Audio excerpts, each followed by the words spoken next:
पंढरपूर येथे लाखो भाविकांचे श्रद्धास्थान असलेल्या परिसरात एक अत्यंत दुर्दैवी आणि हृदयद्रावक दुर्घटना घडली आहे। सोलापूर मसवड मार्गावरील तांदुळवाडी गावाजवळ भाविकांनी भरलेला टेम्पो थेट रस्त्याच्या कडेला असलेल्या विहिरीत कोसळल्याने 8 जणांचा मृत्यू झालाय। मिळालेल्या माहितीनुसार पंढरपूर तालुक्यातील भाविक मसवड येथील सिद्धनाथ मंदिरात दर्शनासाठी गेले होते।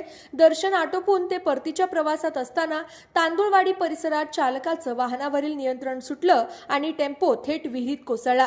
विहिरीत पाणी असल्याने आणि वाहन पूर्णपणे पलटी झाल्यामुळे आत अडकलेल्या प्रवाशांना बाहेर पडता आलं नाही।